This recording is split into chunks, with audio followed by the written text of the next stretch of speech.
Powered by Nabil bank, सँगै अघि।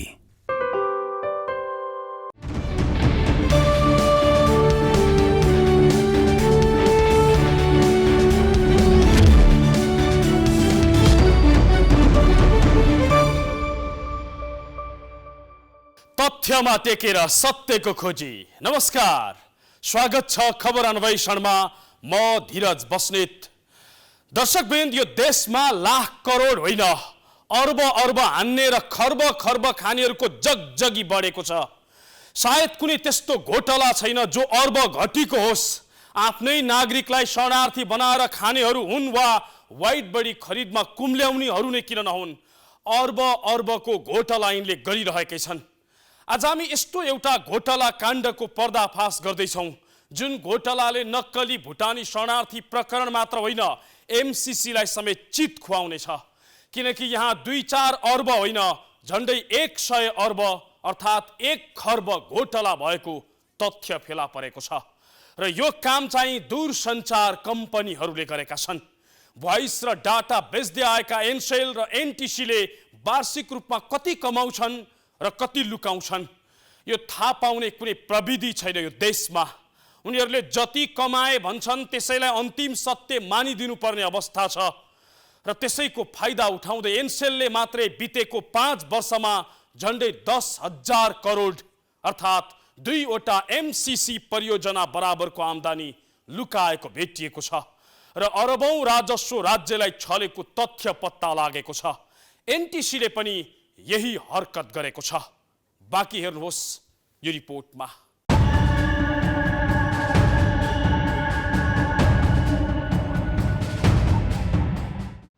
10,000 करोड अर्थात् 1 खर्बमा के किन्न र बनाउन सकिन्छ।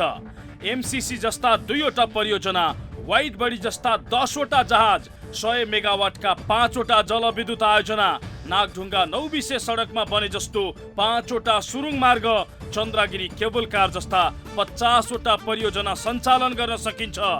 यत्रो परियोजना सञ्चालन गर्न सकिने 10,000 करोड रकम एनसेल एक्लैले 5 वर्षको अवधिमा राज्यको आँखा छलेर झ्वाम पारेको तथ्य फेला परेको छ। आर्थिक वर्ष 2074-75 मा 59 अर्ब 69 करोड आम्दानी गरेको एनसेलले आर्थिक वर्ष 2078-79 मा जम्मा 39 अर्ब 50 करोड आम्दानी भएको देखाएको छ। झ्याप्पै 20 अर्ब 19 करोड कम आम्दानी देखाएको एनसेलको ग्राहक संख्या भने यो अवधिमा वात्तै बढेको छ। 2074-75 मा 1 करोड 63 लाख रहेको ग्राहक संख्या 2078-79 मा 1 करोड 71 लाख पुगेको छ। ग्राहक संख्या बढ्ने, प्रयोग दर बढ्ने, तर आम्दानी 20 अर्ब भन्दा धेरैले घट्ने, यस्तो हुन्छ कसरी? यो विषयमा सुरुमा एनसेल बोल्नै चाहेन। पछि एनसेलकी सञ्चार संयोजक विशाखा खड्काले फोनबाटै टालटुले जवाफ दिइन्।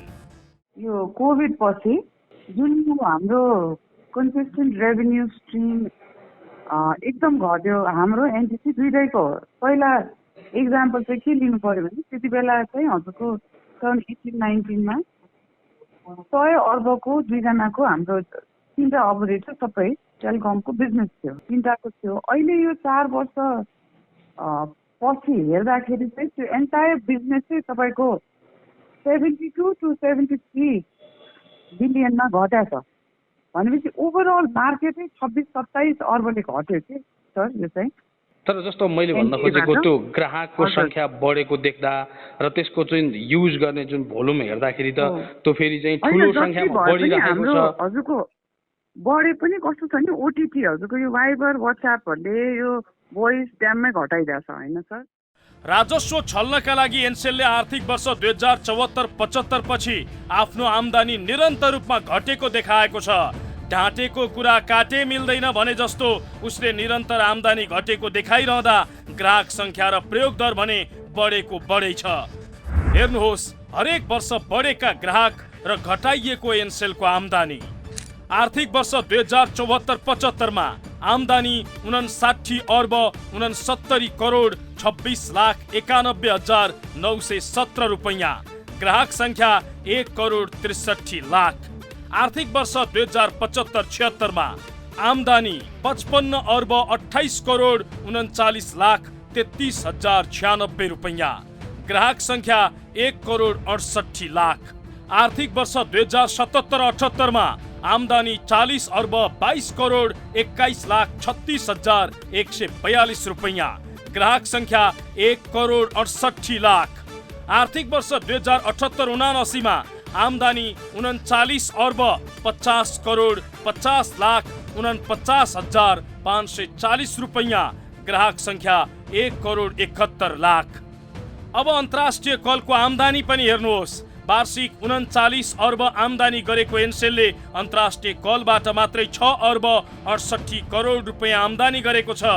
डाटा प्याक लिएर इन्टरनेट प्रयोग गर्नेदेखि अन्तर्राष्ट्रिय कल तथा आन्तरिक कलमा पनि वर्चस्व जमाएको एनसेलले हरेक वर्ष आमदानी घट्दै गएको तथ्याङ्क देखाइरहेको छ। हरेक वर्ष ग्राहक संख्या र प्रयोग दर बढिरहँदा एनसेलले आमदानी भने निरन्तर रूपमा घटाइरहेको छ। वास्तविक आमदानी नदेखाई अरबौं रुपैयाँ राजस्व छली गरेको छ र यो क्रमलाई वर्षौंदेखि निरन्तरता दिइरहेको छ। यही पोल खुल्ने डरले कुनै हालतमा नेपाल दूरसञ्चार प्राधिकरणले ल्याएको टेरामक सिस्टम जडान गर्न एनसेल चाहिरहेको छैन। ऊ ग्राहकको गोपनीयताको बहाना बनाउँदै पन्छाउन खोजिरहेको छ। एनटिएले गर्नुपर्छ भनेको हो, हामीले पनि स्टडी गरिरहेछौँ। प्राइभेसी कन्ज्युमरको हनन हुन्छ भने त हामी पनि त्यो गर्दैनौँ र त्यो अहिले अब होल्डमै छ भनौँ न, अलिकति कन्ट्रोभर्सियल भएर। बदमासी एनसेलको मात्रै छैन, सरकारी स्वामित्वको एनटिसीले पनि उसै गरी बदमासी गरेको छ। एनसेलले भन्दा 8 गुणा बढी कर्मचारी पालेको, झन्डै 1,000 बढी टावर भएको र 40 लाख बढी प्रयोगकर्ता भएको एनटिसीको आमदानी भने एनसेलको भन्दा गएको आर्थिक वर्षमा मात्रै 2 अर्ब भन्दा कम भएको विवरण पेश गरेको छ। 5 वर्ष अघि 2074-75 मा त एनसेलले भन्दा 21 अर्ब कम आमदानी भएको देखाएको थियो। हालको अवस्थामा एनसेलसँग 1,71,00,000 ग्राहक छन्। एनटिसीसँग 2,10,000 ग्राहक छन्। एनसेलसँग जम्मा देशभर 540 जना कर्मचारी छन्। एनटिसी अर्थात् नेपाल टेलिकमसँग झन्डै 8 गुणा बढी अर्थात् 4,224 कर्मचारी छन्। एनसेलले 3,670 वटा टावर खडा गरेको छ। एनटिसीसँग 4,407 वटा टावर छ। हर हिसाबले एनसेल भन्दा कैयौं गुणा बलियो छ एनटिसी। तर आमदानी भने एनसेल भन्दा एकै वर्षमा 21 अर्ब भन्दा कम कसरी हुन्छ? निजी कम्पनी एनसेलले एकै वर्षमा 59 अर्ब रुपैयाँ कमाउँदा सरकारी स्वामित्वको बलियो एनटिसीले कसरी 38 अर्ब मात्रै कमाउँछ? अब यसमा हामीले हेर्नुपर्ने दुईटा पाटाबाट हेर्नुपर्ने हुन्छ। उहाँले दिनुभएको सर्भिस एउटा कुन सर्भिस उहाँले दिनुभएको छ, अरूले दिनुभएको छ र हामीले कुन कुन सर्भिस दिएका छौँ र हाम्रो रिचाबिलिटी कस्तो कस्तो ठाउँमा छ र उहाँहरूको सर्भिसको रिचाबिलिटी कहाँ कहाँ छ। दुर्गममा जानुभयो भने अधिकांश ठाउँमा दावाका साथ भन्न सक्छु हाम्रो सर्भिस पेनिट्रेसन राम्रो छ। र रेभेन्यू भन्ने चिज भनेको प्राइसिङमा पनि डिपेन्ड हुन्छ, नम्बर अफ युजर र त्यसको सँगसँगै हामीले दिने प्याकेजहरूको अथवा सर्भिसको महसुल दरले निर्धारण गर्छ। हाम्रो इन्टेन्सन के हुन्छ भने जुनसुकै ठाउँमा पनि एउटा गभर्मेन्ट इन्टिटी भएको कारणले गर्दाखेरि सर्वसुलभ रूपमा सस्तो दरमा सबै पहाड दुर्गमदेखि लिएर सबै ग्राहकहरूलाई हेरेर त्यसलाई ग्राहक मैत्री हुने गरी महसुल दरहरू निर्धारण गरेर त्यो आधारमा हामीले शुल्क निर्धारण गरेर हाम्रो सेवाहरू वितरण गरिरहेको छ। एनसेलले भन्दा कम आमदानी गरेको देखाउनु वा हुनु पछाडिको कारण जेसुकै भनेर स्पष्टीकरण दिए पनि खास कारण भने वास्तविक आमदानी नै सार्वजनिक नगर्नु हो। अर्को कुरा एनटिसीको सिम प्रयोग गरेर हजारौंको संख्यामा कल बाइपास हुनु हो, जुन कुरा टेरामक सिस्टमले सहजै पत्ता लगाउनेछ। यही पोल खुल्ने डरका कारण एनटिसी पनि यो सिस्टम रोक्न चाहिरहेको छ। कर्मचारी युनियन मार्फत उसले आन्दोलन नै गर्न लगाएको छ। यदि टेरामक सिस्टम जडान भयो भने दूरसञ्चार कम्पनीले खुद कति आमदानी गर्यो, गुणस्तर तोकिए अनुसार दियो कि दिएन भन्ने कुरा सहजै पत्ता लाग्नेछ। उनीहरूले जति रकम कमाएको देखाएका छन् त्यसमा क्रस भेरिफाई गर्न सकिनेछ। यस्तो हुँदा उनीहरूले गरेको 10,000 करोड बढीको घोटालाको पोल सहजै खुल्नेछ, जसका कारण कुनै हालतमा यो सिस्टम जडान गर्न नदिने पक्षमा एनसेल र एनटिसी देखिएका छन्। गोपनीयताको कारण देखाउँदै टेरामक सिस्टमको विरोध गरिरहेका छन् ताकि टेरामक सिस्टमले कसैको पनि कल रेकर्ड नगर्ने र गुणस्तरमा कुनै पनि प्रकारको असर नगर्ने कुरा दूरसञ्चार प्राधिकरणले पटक पटक प्रष्टीकरण दिँदै आएको छ। कुनै पनि हालतमा हुँदैन। म रेगुलेटरको हैसियतले भन्दैछु, यो कल ट्यापिङ प्रोभिजनको लागि बनेको सिस्टमै होइन। यो रेभेन्यू एस्युरेन्स, भिओआइपी कल बाइपासको पत्ता लगाउने, फ्रड पत्ता लगाउने हिसाबले तयार गरे हो र यसको डाटा सेक्युरिटी लागि हाम्रो लोकल डाटाबेसमा बस्ने सिस्टम हो यो। त्यसकारण यो डाटा बाहिर जाने, कन्ज्युमरको डेटा लिक हुने, होइन, टेपिङ हुने भन्ने कुराहरू यो गलत कुराहरू। अफवाह हो, यो संयोग हो कि दूरसञ्चार ऐनको मस्यौदामा छलफल हुँदाखेरि चाहिँ लफुल इन्टरसेप्सन कल ट्यापिङका प्रोभिजन राखेको थियो, त्यसको विरोध भइरहेको थियो। त्यो र यसमा अलिकति भिन्नता छुट्याउन नसक्या भएर एकैचोटि पर्या भएर मिसअन्डरस्ट्यान्डिङ भयो हो कि जस्तो लाग्छ।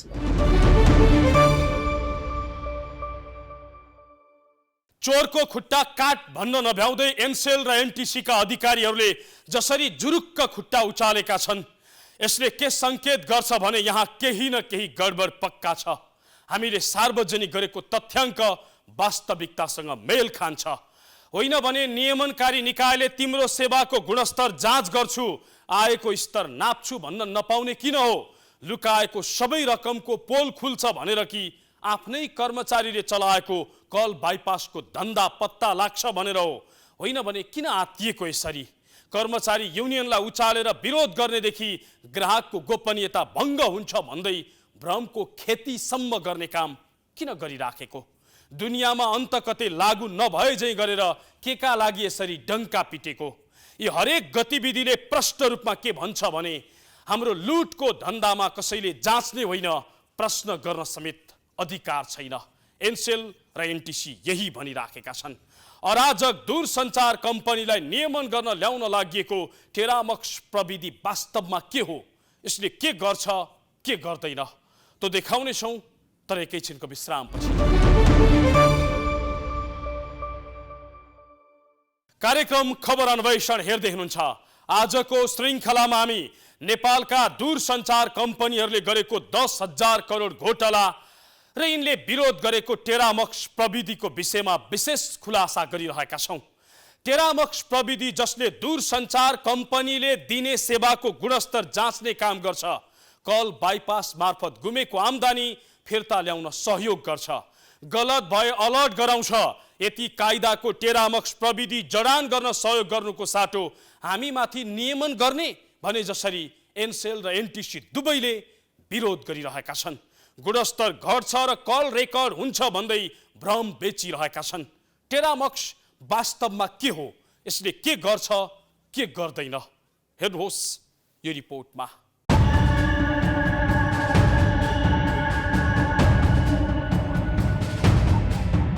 डाटाको स्पिडमा नि अलिकति 1 MBPS भन्दाखेरि 1 MBPS चाहिँ नचल्दिने, अलिकति अड्किने टाइपको, अनि अलिकति बाधा लाग्यो इन्टरनेट नचल्दिने हुनेले चाहिँ अलिकति चपस्या जस्तो चाहिँ पर्छ कहिलेकाहीँ चाहिँ। कलको त ठिकै छ, बट इन्टरनेटमा चाहिँ अलिक सुधार ल्याउनु पर्छ जस्तो लाग्छ। अब कहिलेकाहीँ अब डेटा चलाउँदाखेरि अनि त्यही नेटवर्कको इस्यु चाहिँ हुन्छ, कहिलेकाहीँ नचल्ने होइन, डाटा नेटहरू नचल्ने, त्यही भइरहेको हुन्छ कहिलेकाहीँ चाहिँ। कहिलेकाहीँ अब नमस्ते टु नमस्ते कल गर्दा चाहिँ पनि लाग्दैन होइन, अब सिम अनै हुन्छ होइन, अफ हुँदैन मोबाइल त पनि लाग्दैन, लागिरहेको हुँदैन क्या। कहिलेकाहीँ नेटवर्क प्रब्लमहरू भइरहेको छ, कहिले नेटहरू चल्दैन, फोनहरू पनि लाग्दैन। त्यस्तै कहिलेकाहीँ फोन नलाग्ने, कहिले व्यस्त बताउने, त्यस्तै लाग्छ कि डाटा सक्दाखेरि कुनै बेला समयमा मेसेज पठाइदिनु कि डाटा सक्यो साटै पैसा जान्छ। एनटिसीमा पनि त्यस्तै हो। त्यो डाटा अन गर्यो भने चाहिँ प्याकेज साइज लिएर गरेन भने चाहिँ साह्रै महँगो। ओहो, यो प्रतिनिधि आवाज मात्रै हो। एनटिसी हुन् वा एनसेलका प्रयोगकर्ता, अधिकांशको गुनासो करिब यस्तै छ। बोल्दा बोल्दै झ्यारझ्यार आउँछ, फोन काटिन्छ, भनेको बेलामा फोन लाग्दैन, डाटा भने जसरी चल्दैन, थाहै नदिई अनिकन शीर्षकमा पैसा काट्छ। यो गुनासोले के प्रष्ट सङ्केत गर्छ भने नेपालका दूरसञ्चार कम्पनीहरूले ग्राहकमाथि ठगी गरिरहेका छन्। दिन्छु भनेको गुणस्तर दिइरहेका छैनन्। त्यति मात्र होइन, बितेको 5 वर्ष यता एनसेल र एनटिसी दुवैको ग्राहक र प्रयोग दर बढेको छ, तर आम्दानी निरन्तर घटेको देखाएको छ। यस्तो कसरी हुन्छ? प्रश्न स्वाभाविक रूपमा उठ्छ। त्यसो भए यी माथि राज्यले किन कडाइका साथ छानबिन नगरेको? आम्दानी लुकाउँदा र ग्राहक ठगिँदा समेत किन रमिते बनेर बसेको? प्रश्न स्वाभाविक रूपमा उठ्छ। यही प्रश्न उठेपछि नेपाल दूरसञ्चार प्राधिकरणले यिनको गुणस्तर जाँच्न र आय स्तर नाप्न टेरामक्स सिस्टम लागू गर्न खोजेको छ। झन्डै 3 खर्ब खर्च गरेर त्यसका उपकरणहरू समेत भित्राइसकेको छ। तर ग्राहक ठगी खान र आम्दानी लुकाउन पल्कीका एनसेल र एनटिसी दुवै यो सिस्टम लागू गर्न नदिने पक्षमा उभिएका छन्, जसका कारण 4 महिनादेखि टेरामक्स सिस्टमका उपकरणहरू दूरसञ्चार प्राधिकरणमा थन्किएका छन्। नेपाल दूरसञ्चार कम्पनीले टेरामक्स सिस्टम लागू गर्नका लागि यी उपकरणहरू झन्डै 1 वर्ष अघि मगाएको थियो। भन्सारमा 6 महिना अड्किएका यी उपकरणहरू अहिले दूरसञ्चार प्राधिकरणको स्टोर रुममा थन्किएका छन्। कारण नेपाल टेलिकमका केही कर्मचारीहरू, अझै भनौँ युनियनका कर्मचारीहरूको विरोधका कारण यो सिस्टम लागू गर्न सकिएको छैन र यसका उपकरणहरू यसै गरी थन्किएका छन्। टेरामक्स सिस्टम जसले दूरसञ्चार कम्पनीहरूको बदमासी के छ र दूरसञ्चार कम्पनीहरूले आम्दानी कतिसम्म गर्न सक्छन्, यिनको ओभरअल सिस्टमका विषयमा जाँच गर्न सक्छ। त्यो जाँच गर्नका लागि ल्याइएका यी उपकरणहरू यसरी थन्क्याइएको छ, जसले तिनैलाई नाफा हुन्थ्यो, जसलाई सरकारले ल्याउनका लागि भनेर गरेको निर्णय थियो, त्यही उपकरणहरू यसरी थन्क्याउन बाध्य बनाइएको छ। 20 सेकेन्ड बराबर 1 पल्स मिनेट निर्धारण गरिएको छ, तर के दूरसञ्चार कम्पनीहरूले 20 सेकेन्डलाई 1 पल्स मिनेट बनाएर कारोबार गरिरहेका छन् कि 18 सेकेन्डलाई आधार मानेर तपाईँ हामीसँग पैसा ठगिरहेका छन्? यो जाँच्ने हालसम्म कुनै प्रविधि छैन। त्यही जाँच्न टेरामक्स सिस्टम दूरसञ्चार प्राधिकरणले ल्याएको छ, जसले हरेक दिन कुन देशबाट कुन सिममा कति कल आयो भनेर डाटा राख्ने र त्यही आधारमा आम्दानी पनि सहजै पत्ता लगाइदिन सक्छ। जुन कुराबाट आत्तिएका एनसेल र एनटिसीका अधिकारीहरू जसरी भए पनि यसलाई रोक्न अनेकन चलखेल गरिरहेका छन्। यो सिस्टमले कल ट्यापिङ गर्छ, व्यक्तिको गोपनीयता भङ्ग गर्छ भन्दै अफवाह फैलाउनेदेखि एनटिसीका कर्मचारी युनियनलाई उचालेर आन्दोलन गर्न लगाउनेसम्मको हरकत गर्दै आएका छन् र त्यसै बमोजिम कर्मचारी युनियन उचालिएर विरोध गरिरहेका छन्। त्यो टेरामक्स जोड्ने विषयमा हाम्रो चाहिँ असहमति छ, विमति छ भन्ने प्रश्न हो। तपाईले गोपनीयता भन्नुभयो, त्यो गोपनीयता चाहिँ भङ्ग हुन्न भन्दा विज्ञहरूले भनेको कुरा तपाईहरुले नपत्याउने हो कि तपाईहरुले होइन भने यो पछाडीको अरु कुनै रिजन, हिडन रिजन हो भने त्यो के हो मलाई भन्दिनुस् न। अब त्यो टेरामक्स जोड्दाखेरि जो मैले अगाडि भने नि, तपाईको हरेक इन्डिभिजुअल सब्स्क्राइबरलाई जो मोनिटरिङ गर्ने विषय अथवा उसले के गरिरहेछ, कसो गरिरहेछ, त्यो सबै चिज जो इन्फर्मेसन जो लिने विषय हैन, त्यो विषय त हामीले पहिलेदेखि नै प्राधिकरणलाई चाहिने सहयोग त हामीले गरि पनि रहेछौँ नि। नियमनकारी निकायले तिमीले दिएको गुणस्तर जाँच गर्छु भन्दा आपत्ति मान्नुपर्ने कारण के हो? कर्मचारी युनियनलाई उचालेर किन विरोध गर्नु परेको हो? सरकारले नै निर्णय गरेर खरिद गरेको प्रविधिका विषयमा असन्तुष्टि किन हो? राज्यले राजस्व छल्न पाइँदैन भनेर हो कि कर्मचारीका करतुतहरू थाहा हुन्छ भनेर हो? होइन भने नियमन गर्ने निकायमाथि दादागिरी शैलीको विरोध किन हो? सेलमा लगेर कति ठाउँमा जडान गरिसकेका रहेछ, तपाईहरुकोमा जडान गर्न अहिले दिएको रहेछ। हैन, जडान गर्नु मात्रै ठुलो कुरो भएन के? जडान गरेर केही आछ त त्यहाँबाट अरु ठाउँबाट? तपाईले जडान गर्नै नदिनु पर्ने कारण के हो? प्रश्न चाहिँ यो हो के सर, यसको अलिक प्रश्न जवाफ दिनु न। अब त्यसमा यो छलफलकै चरणमा भए जस्तो लाग्छ। ठ्याक्क यो बारेमा अरु पछिल्लो स्थिति अहिलेको लेटेस्ट अपडेट मसँग छैन। अब यो बारेमा किन दिएन, कसरी दिएन भन्ने कुरा प्राधिकरणसँग सम्बन्धित भएको कारणले प्राधिकरणलाई थाहा होला यो किन दिएन भन्ने कुरा। कारण त केही होला नि त। एनसिएलले पनि ग्राहकको गोपनीयताको विषय निकाल्दै टेरामक्स सिस्टमको घुमाउरो ढङ्गबाट विरोध गरेको छ। केही ठाउँमा डिभाइस जडान गर्न अनुमति दिए पनि डाटा कनेक्सन भने अनुमति दिएको छैन। कल रेकर्डको हवाला दिँदै असहयोग गरिरहेको छ। के एनसिएल र एनटिसीले भने जस्तै यो सिस्टमले ग्राहकको कल ट्यापिङ गर्ने र गोपनीयता भङ्ग गर्ने काम गर्छ कि या केवल अफवाह मात्रै हो? अफवाह हो, यो संयोग हो कि दूरसञ्चार ऐनको मस्यौदामा छलफल हुँदाखेरि चाहिँ लफुल इन्टरसेप्सन, कल ट्यापिङका प्रोभिजन राखेको थियो, त्यसको विरोध भइरहेको थियो। त्यो र यसमा अलिकति भिन्नता छुट्याउन नसक्या भएर एकैचोटि पर्या भएर मिसअन्डरस्ट्यान्डिङ भयो हो कि जस्तो लाग्छ मलाई। नेपाल दूरसञ्चार प्राधिकरणका अनुसार टेरामक्स प्रविधिले ट्राफिक मोनिटरिङ सेवाको गुणस्तर, कल बाइपासको अवस्था पत्ता लगाउने काम मात्रै गर्छ। यो प्रविधि जडान भएपछि टेलिकम कम्पनीको आम्दानी घट्नुको कारण बढाउन सकिने आधार पनि दिनेछ। सेवा प्रदायकहरूले त आफ्नो कारोबारहरू ट्रान्सपरेन्ट देखाउनु पर्ने त उनीहरूको जिम्मेवारी हो। अझ भन्दाखेरि उनीहरूलाई हेल्प हुन्छ। तिमीहरूको फ्रड कहीँ भइरहेछन् त्यो पत्ता लाग्छ। भिआइपी गरे भए उनीहरूकै आम्दानी बढ्छ। यो कुरा म पनि अचम्म मानिरहेको छु। उहाँहरूलाई सहयोग हुने प्रविधि हो। राज्यमा हामीले गरेका बिजनेस एकदम ट्रान्सपरेन्ट छ। राज्यप्रति हामी उत्तरदायी छौँ, जिम्मेवार छौँ र दूरसञ्चार ऐन 2053ले प्राधिकरणलाई नियमन गर्न सक्ने अधिकार दिएको छ। त्यो अधिकार अन्तर्गत रेगुलेटर आछ भने यो रेगुलेटरबाट लाइसेन्स लिने यही काम गर्नलाई, अनि लाइसेन्स लिएर गरेको काम चाहिँ रेगुलेटरलाई देखाउनु हुन्न भन्ने कुरा चाहिँ यो म पनि यसमा अचम्मित भएको छु। तर पनि हामी दूरसञ्चार ऐन अनुसार यसलाई इम्पोज गरेर जान्छौँ र राज्यको राजस्व यकिन गर्छौँ। यो क्षेत्रमा भएको फ्रड पत्ता लगाउँछौँ, भिओआइपी कल बाइपास चाहिँ निरुत्साहित गर्छौँ। विज्ञहरूले पनि यो प्रविधि नेपालको लागि आवश्यक रहेको बताएका छन्। यो सिस्टमले नेपालमा सञ्चालित दूरसञ्चार कम्पनीहरूले दिने सेवाको गुणस्तर, तिनले गर्ने आम्दानी र राज्यले तिर्नुपर्ने कर समेतमा निगरानी गर्ने बताउँछन्।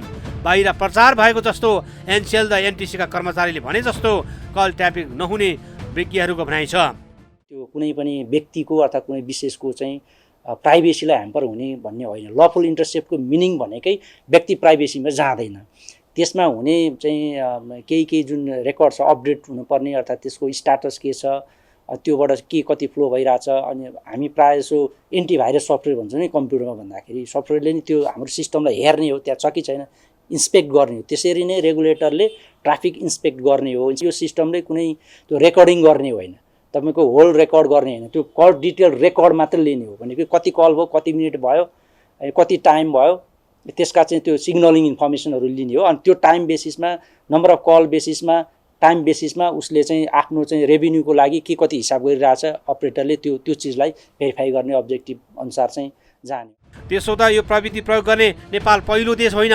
टेरामक्स प्रविधि भारत, बङ्गलादेश, फिलिपिन्स, चीन लगायतका देशहरूले समेत प्रयोग गरिरहेको छ, जसले टेलिकम कम्पनीहरूमा रहेको वास्तविक समस्या पत्ता लगाउने गर्छ।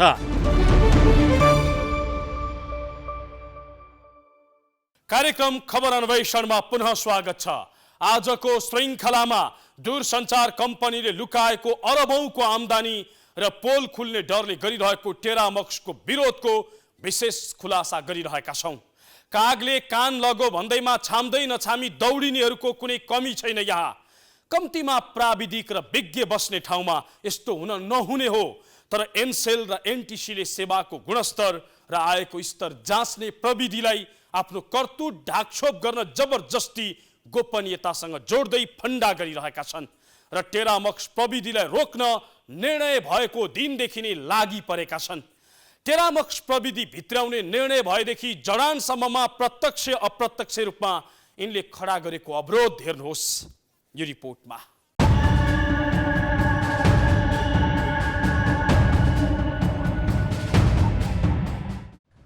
ग्राहकका गुनासा सुनि नसक्नुका छन्, समस्या भने पनि समाधान गर्न चासो दिँदैनन्। नेपालका आम मोबाइल सिम प्रयोगकर्ताको गुनासो हो यो। यही गुनासो सम्बोधन गर्न र दूरसञ्चार क्षेत्रको अराजकता नियन्त्रण गर्न सरकारले टेरामक्स प्रविधि जडान गर्ने निर्णय झन्डै 6 वर्ष अघि गरेको थियो। मोहन बहादुर बस्नेत सञ्चार मन्त्री हुँदै गर्दा 2074 असोज 16 गते टेरामक्स प्रविधि भित्र्याउने निर्णय भएको थियो। यो निर्णयअनुसार नेपाल दूरसञ्चार प्राधिकरणले सन् 2017मै अन्तर्राष्ट्रिय बोलपत्र आह्वान गरेको थियो, जसमा 16 कम्पनीले आशयपत्र बुझाए पनि लेबनान, टर्की, स्विजरल्यान्ड र फ्रान्सका कम्पनी छनौटमा परेका थिए। त्यसपछि लेबनानको भान्डराइज सोलुसनले ठेक्का पाएको थियो। टेरामक्स उपकरण किन्न ठेक्का लागेदेखि नै यसलाई भित्रिन नदिन अनेकन खेल सुरु भएको थियो। यो विषयलाई अदालतमा समेत पुर्याइयो। लामो समय सर्वोच्च अदालतमै मुद्दा अल्झिए पनि अन्ततः मुद्दाको फैसला गर्दै अदालतले सम्झौता अनुसार काम गराउन आदेश दियो। सोही आदेशअनुसार प्राधिकरणले टेरामक्सको खरिद प्रक्रिया अगाडि बढाएको थियो। 2 करोड 37 लाख अमेरिकी डलर अर्थात् 3 अर्ब 8 करोड लागत रहेको यो योजनाका लागि आवश्यक सामग्री आपूर्ति जिम्मा लेबनानको भान्डराइज सोलुसन कम्पनीले पाएको थियो। टेरामक्स प्रविधि काठमाडौँको चाबहेल र घेटौडाको सेकेन्डरी डेटा सेन्टर GIDCमा जडान गर्ने प्राधिकरणको तयारी छ। तर यति बेला एनसेल केही लचक देखिए पनि नेपाल टेलिकम तयार नहुँदा जडानको प्रक्रिया अगाडि बढेको छैन। यसको जडानको हकमा केही प्राइमरी कामहरू अगाडि बढेको छ। एनसेलमा जडान गर्ने हद केही हदमा उहाँहरूले कोअपरेट गर्नुभएको छ, गर्ने क्रममा छ, अलिकति गर्नुभएको छ। नेपाल टेलिकममा हाम्रो नेगोसिएसन भइरहेछ। नेपाल टेलिकमको हकमा मन्त्रालयलाई पनि जानकारी गराइरहेछौँ। सरकारी कम्पनीमा जडान गर्न अलिकति हामीले त्यति कम्फर्टेबल फिल गरिरहेका छैनौँ। विशेष गरी टेरामक्सले टेलिकम कम्पनीले दिने सेवामाथि निगरानी गर्ने काम गर्छ। टेलिकम कम्पनीमा विदेशबाट आउने अनाधिकृत फोन कल बाइपासमाथि पूर्ण रूपमा निगरानी राख्ने यो प्रविधिले राष्ट्रिय र अन्तर्राष्ट्रिय भोइस डेटा ट्राफिक भोल्युम परीक्षण समेत गर्ने काम गर्छ। तर यही प्रविधिको अभावको फाइदा उठाउँदै राजस्व छल्न पल्किरहेका सेवा प्रदायकहरूले भने यो जडान गर्न नदिन ठुलो चलखेल नै गरे। लेबनानको भनराइस कम्पनीले ल्याएको टेरामक्सका सामग्रीलाई भन्सारमै अड्काइयो। टेरामक्सको 4 सिम प्रयोग हुने ल्यापटप जस्तो देखिने सामग्रीलाई 65 लाखको ल्यापटपको हल्ला फिजाउँदै 6 महिना त्यही नै होल्ड गरियो। प्राविधिक जनशक्तिको अभाव खेपिरहेको भन्सार विभागले अन्य बिचौलियाले दिएको जानकारीलाई आधार बनाएर अख्तियारदेखि राजस्व विभागमा पत्र नै काट्यो। तर पछि प्राधिकरणले थर्ड पार्टी ल्याएर ती प्राविधिक सामग्रीको वास्तविकता जानकारी गराएपछि भने भन्सारले कुनै कैफियत नराखी सामान ल्याउन दिएको थियो। भन्सारले अड्काएको यो ल्यापटप हो कि भन्सारले अड्काएको यो बक्स हो? भन्सारले अड्काएको सम्पूर्ण सामान हो है। तर भन्सारबाट जुन प्रचारबाजी भयो ल्यापटप भनेर, यो ल्यापटपको फोटो खिचेर जुन प्रचारबाजी भयो त्यो ल्यापटप होइन कि यो ड्राइभ टेस्ट किट हो भन्ने कुरा हो। सिम्पली भनेपछि ड्राइभ टेस्ट किट उहाँहरूले भन्नुभयो भएन, उहाँहरूले ल्यापटप भनेर यसलाई भन्नुभयो। मैले भन्न खोजेको यो ल्यापटप त अलग्गै कुनै एउटा बक्समा छ र यो अलग्गै एउटा कुनै बक्समा छ।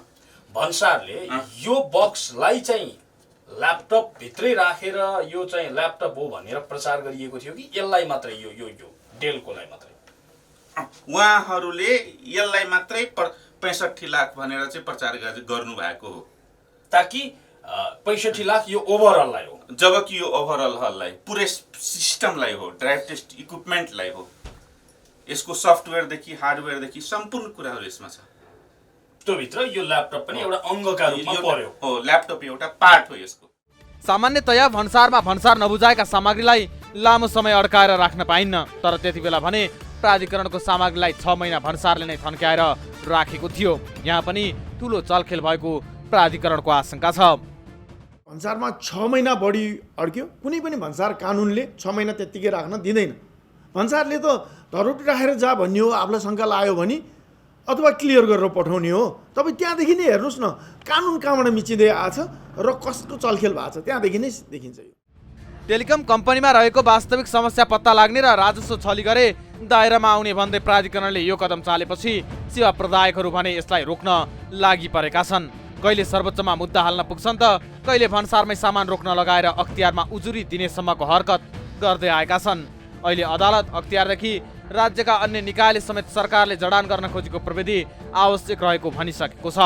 तर यति हुँदाहुँदै पनि अझैसम्म टेरामक्स प्रविधि जडानमा समस्या सिर्जना गर्ने काम भइरहेको छ। खरिद प्रक्रिया अघि बढेदेखि नै बखेडा झिक्दै आएका दूरसञ्चार कम्पनीहरूले अहिले डिभाइस नै जडान गर्न नदिएर दादागिरी देखाइरहेका छन्। अझै रोक्न सकिन्छ कि भनेर कर्मचारी युनियनलाई उचाल्नेदेखि शक्ति केन्द्र धाउनेसम्म काम गरिरहेका छन्।